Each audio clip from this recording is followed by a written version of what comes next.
نفتتح أمسيتنا الثقافية هذه التي تنطلق من رهان واحد، وهو التأكيد أن الصحراء في مغربنا والمغرب في صحرائه، ولا مساومة أبدا في ترابنا الغالي الطاهر.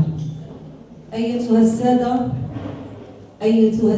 السادة، السيدات، يسعد المكتب الجهوي للمرأة بتطوان الذي أتشرف برئاسته والمنضوي تحت لواء منظمة جمع الشمل الصحراويين الملكيين عبر العالم أن ينظم هذا اللقاء تحت شعار المسيرة الخضراء، تاريخ يورث عبر الأجيال، من أجل تكريس الثوابت وترسيخ القناعات المتعلقة بقضية وحدتنا الترابية الأولى، الصحراء المغربية.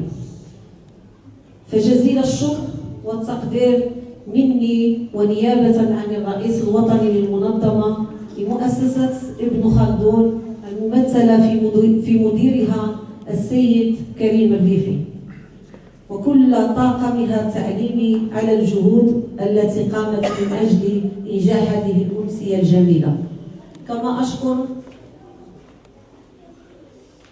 كما أشكر وأحيي السادة المشاركين، أولهم رجل التعليم والباحث والفاعل الجمعوي والنقابي الكبير الأستاذ حسن سيكا،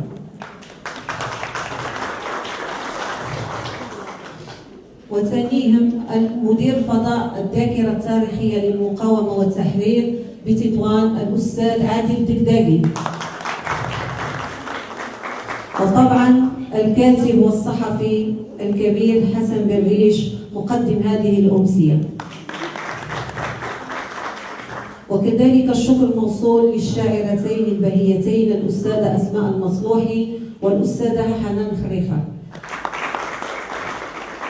كما أحيي تلاميذ مؤسسة ابن خلدون الذين سيقدمون لوحة فنية جميلة بعد قليل، وكل الشكر والمحبة للفنانين الرائعين المشاركين، الفنانة الكبيرة هرم من أهرام الفن الجميل بمدينة تطوان، الفنانة جميلة الزواق، وهي عضوة بالمكتب التنفيذي للمرأة، وكذلك بجانبها الفنان والصديق العزيز عزيز شحرور.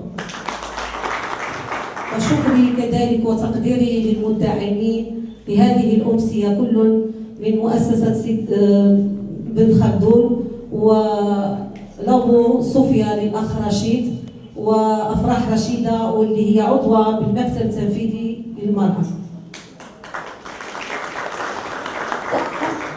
أتمنى لكم أمسية في مستوى انتظاركم أحبابي، وعاش وطننا وعاشت صحراؤنا المغربية، والسلام عليكم ورحمة الله تعالى وبركاته.